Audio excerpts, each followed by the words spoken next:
할렐루야. 아침 7시에 찾아가는 하나님의 말씀 서주호 목사입니다. 오늘은 사무엘상 19장 말씀 보도록 하겠습니다. 9절입니다.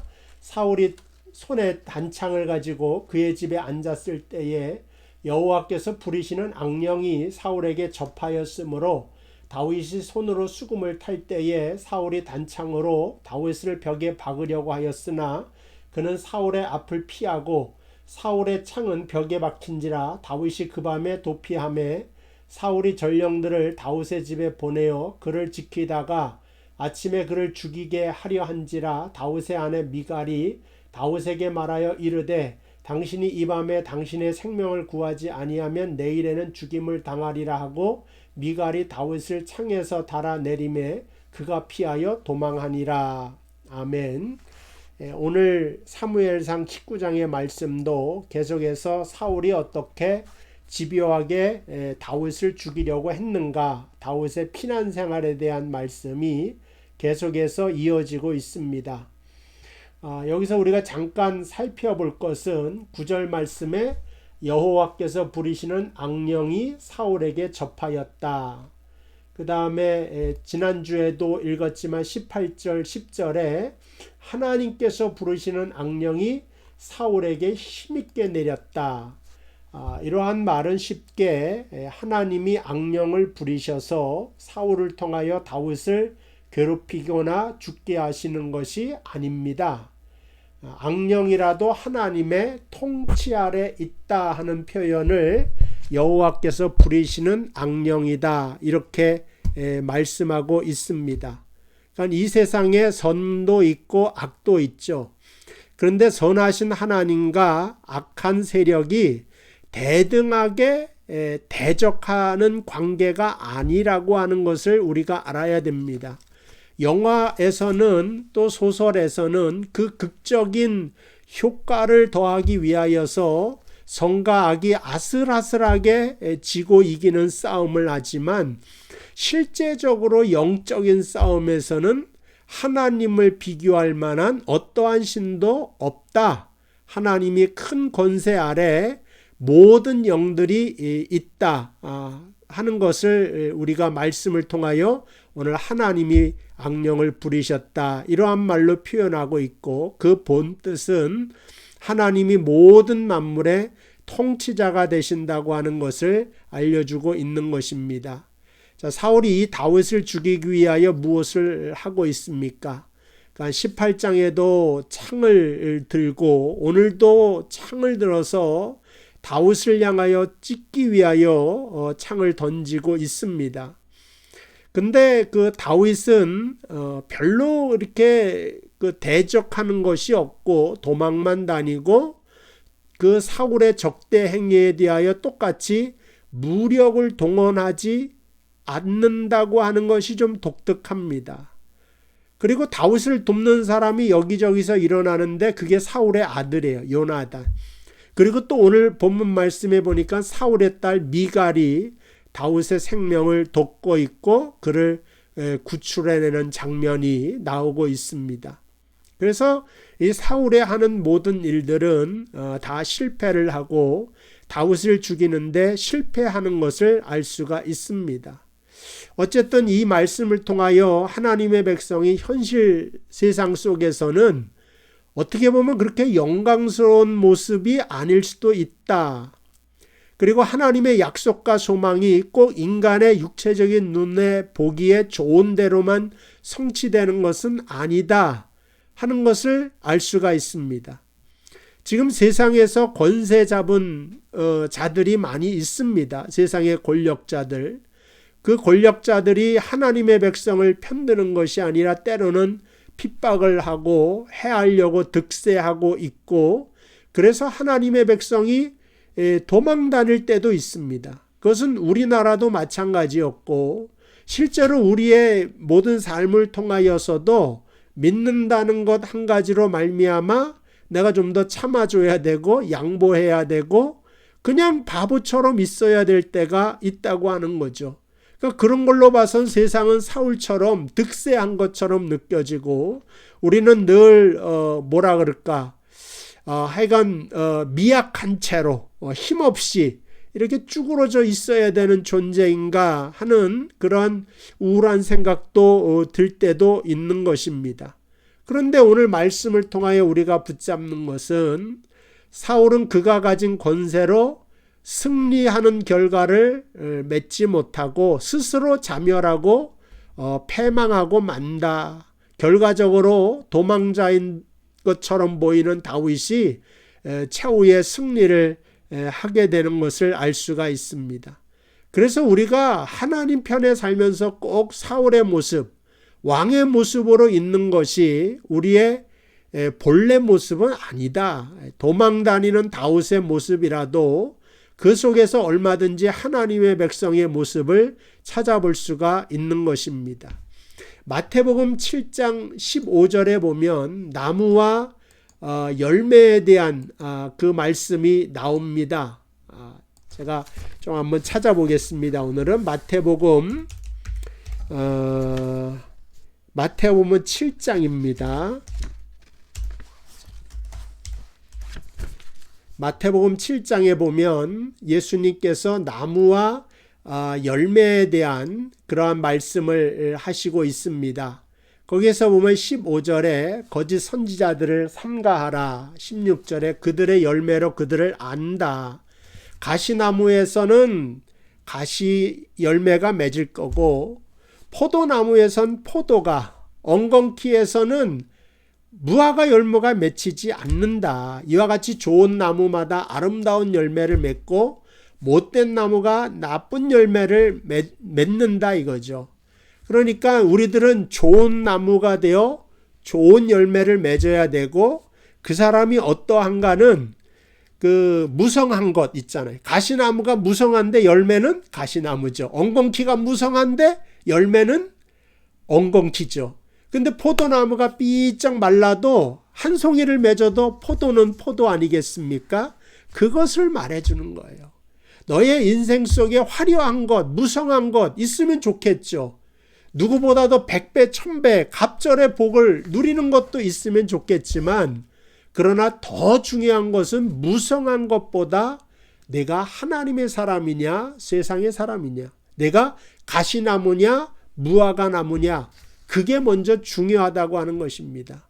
그러니까 우리는 성령의 사람이 되어야 되고 예수의 사람이 되는 것이 우선이다. 그 영적인 반열에 빨리 들기를 원하는 것이 바로 마태복음 7장 15절의 말씀이다. 그래서 힘써 영적인 존재가 되어라.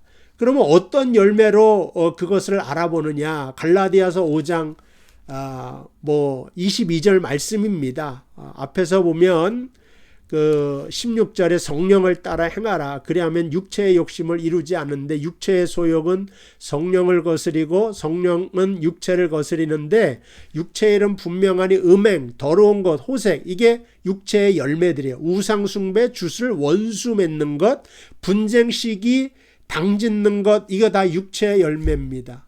근데 성령의 열매는 뭐냐? 온유, 절제, 사랑, 희락, 화평, 오래 참음, 자비, 양성, 충성.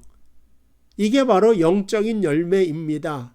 그래서 나에게 사랑의 열매가 무성하지 않을지라도, 무성하면 좋지만 아주 겨자씨만큼 작을지라도 하나님은 그 열매로서 이 사람이 영적인 사람이구나, 이 사람이 하나님의 사람이구나, 이걸 딱 알아댄다 이거죠.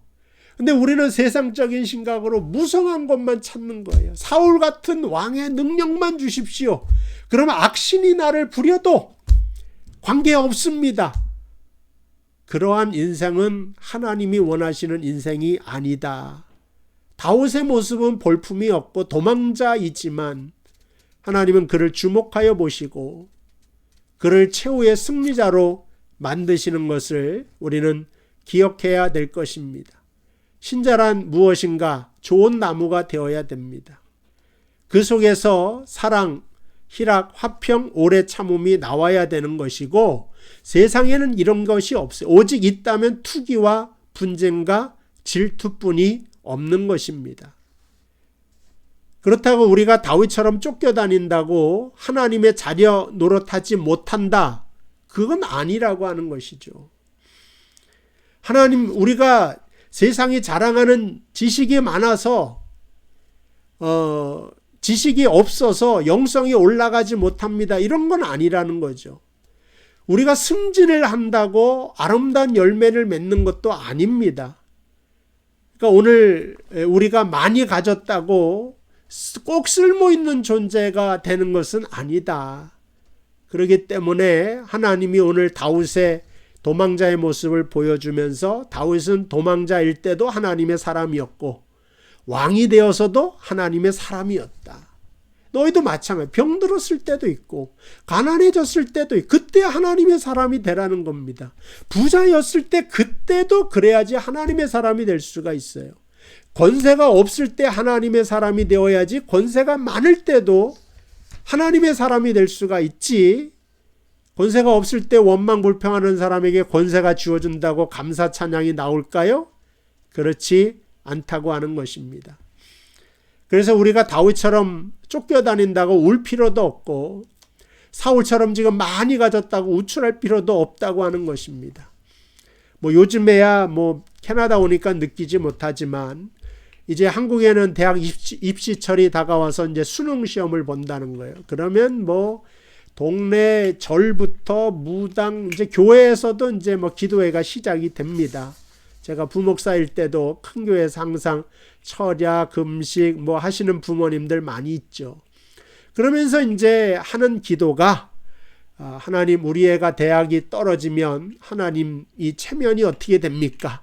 제가 그래도 교회 권사로 새벽부터 시작해서 저녁까지 예배란 예배는 다 참석하면서 교회 봉사를 했는데 이러한 제 딸이 아들이 대학교 떨어지면 창피도 이만한 창피가 어디 있습니까? 좋은 대학 그래도 붙어야지 하나님께 영광이지 않겠습니까? 근데 이러한 것은 그럴듯하지만 성경 어디에도 없습니다. 오늘 사무엘 상하 읽었지만 사무엘 중에 있냐? 사무엘 중에 없습니다. 그러니까 다윗처럼 하나님이 도망자로 쓰시겠다고 하면 순종해야 되지 않겠습니까? 마땅히 순종함으로 다윗은 하나님의 진짜 종이 된 것을 알 수가 있습니다. 그렇다고 제가 나는 어떻게 쓰이든 하나님께 늘 감사하고 제가 낮춰지길 원합니다. 꼭 그런 건 아닙니다. 그걸 원하고 좋아할 사람 없겠지만 그러나 누구든지 살다 보면 그러한 경우에 처할 수가 있어요. 저를 비롯하여 누구든지 저도 그러한 일을 많이 당해본 사람으로 그때에 당황하지 마시고 그때도 하나님이 여러분을 붙잡고 계시다고 하는 사실을 말씀드리기 위하여 이 말씀을 하는 겁니다. 이사야서 53장 1절 우리가 전한 것을 누가 믿었느냐. 자 보세요. 전한 것이 있는데 아무도 믿지도 않아요. 여호와의 팔이 근데 누구에게 나타났느냐. 잘 보라는 거예요. 그는 주 앞에서 자라나기를 연한 순 같고 연한 순이 아주 연약하다 이거예요. 진짜 아주 바람 앞에 촛불처럼 미약하다. 마른 땅에서 나온 뿌리 같아서 마른 땅에서 나온 뿌리가 말라 빠진 아무것도 아닌 것 고운 모양도 없고 풍채도 없은즉 그러니까 이게 예수님을 예언하는 거잖아요. 그러니까 우리가 성화를 보면 예수님이 거룩한 모습으로 착 흰옷 입고 그 예수님을 배우로 맡은 사람도 하지간 최고로 잘생긴 배우가 예수님 배역으로 탁 나오는데 근데 성경 말씀을 딱 보면 예수님이 그렇게 잘생긴 분은 아니었다. 여기 나오잖아요. 고운 모양도 없고 풍채도 없다. 그러니까 누가 믿냐 이거죠. 우리가 보기에는 흠모할 만한 아름다운 것이 하나도 없어요. 예수님의 본래 모습이. 그렇다고 예수님이 예수님의 일을 못하셨냐? 그게 아니라는 거예요. 볼품없는 조건과 환경과 모습을 가지고도 하나님의 아들로서 십자가를 지셨잖아요. 십자가를 지는데 잘생긴 필요가 뭐가 있겠어요. 십자가를 지시는데 하여간